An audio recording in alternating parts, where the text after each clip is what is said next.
some resources that we have available for you guys to use for your upcoming research projects. Okay, so our goal today is to basically be able to identify different types of nonfiction resources to learn about the databases we have available here at Walden and to practice using some of these databases. And as a reminder, there's a couple of reasons we want you to use databases. One, these are paid resources, so they are better for school research. When we ask you guys to do academic or school-based research, we want to make sure you're using the most reliable resources available. Okay, so unlike websites where we have to use the CRAP test and evaluate if it's reliable or not, we're going to assume everything in a database is going to be reliable. The information that is housed in the databases, like images, videos, text, articles, things like that, have been written by people and checked, like fact checked by other people.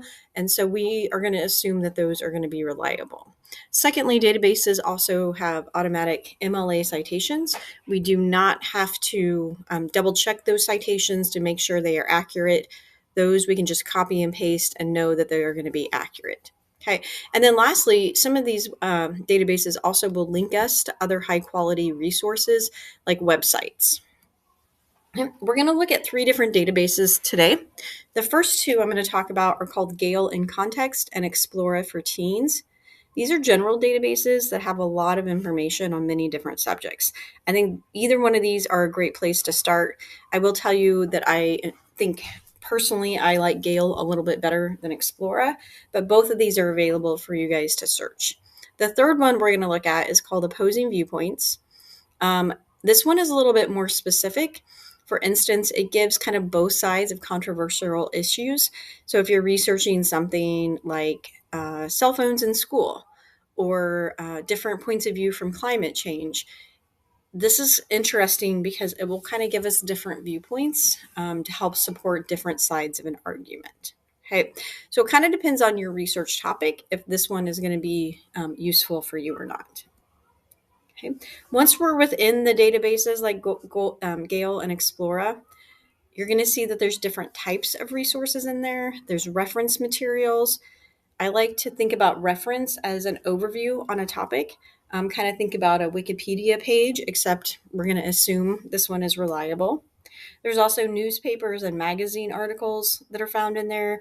There's videos. Sometimes there's audio clips from news organizations.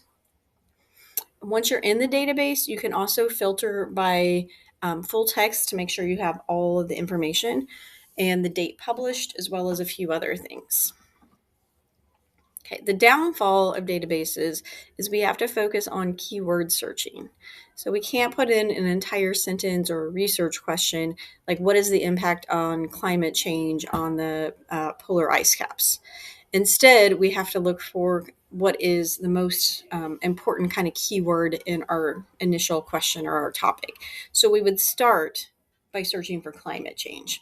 Now, you could add some additional keywords such as ice cap or something like that, but we want to eliminate some of the entire questions. Also, think about trying some synonyms if you aren't having any luck with your topic. Kind of, again, depends on your topic, but for instance, global warming might be an additional search term you could try for the example of climate change. And then reminder that when you do a search, you can limit by the publication year.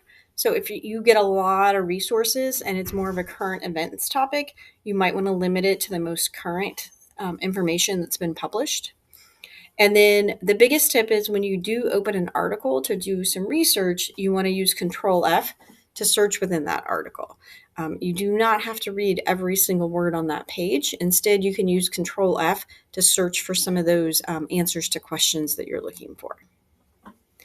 Every database has citation tools embedded in it, included in it. We always use MLA. If it does not automatically pull up MLA, you want to go ahead and find MLA and select it. And then you would just be able to copy and paste that citation. Okay. To access the databases, these are paid resources. So the link, these databases are linked on our library website. I've also put the links in the library website Schoology page. Okay, so you cannot go out to the internet and do a search for Gale and get the information that way. Think about it like when we access ebooks on Sora, everything lives within Sora. You can't go out and find the full audiobook or ebook just on the internet. You have to go through Sora. Same way with databases. Okay, so go through either the library website, or I did put the link in Schoology.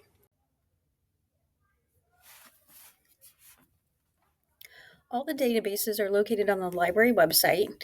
They are also linked on the Library Media Center Schoology page. If you have not been on the Schoology page this year, you might have to go to Courses, My Courses in the top right corner, then scroll down where it says Walden Library Media Center and click the Lessons link. So Courses, My Courses, and then scroll down to the bottom. The bottom of this main page, I've linked the databases. So you can go ahead and click the link and it'll take you into Gale or to Explora. Sometimes this does take a minute. And then please remember that when it asks you to sign in with your library card number, it's your S number with the S. So for example, S12345, and then your last name.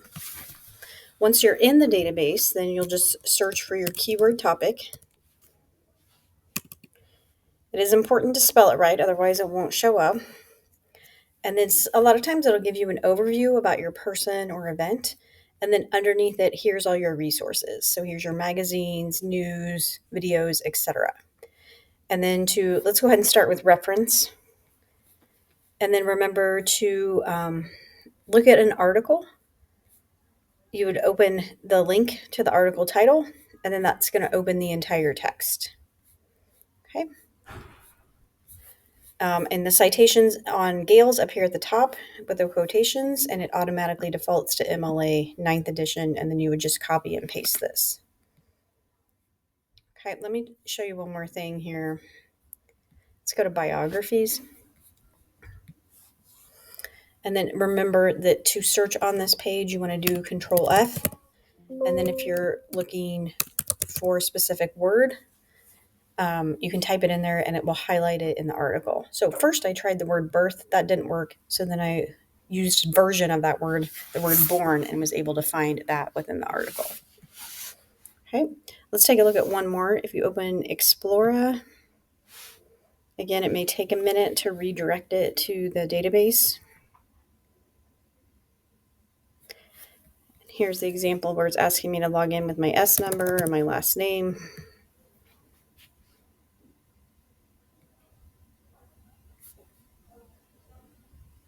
Same thing on this, you can do a search. Up here's all the different source types. So instead of reference, they use the word encyclopedias. But again, an encyclopedia, just think about it like a Wikipedia page. Explorer is a little bit different. You do have to click the Access Now, the online full text version. That will open up the entire article. And then again, you can use Control F to search on the page.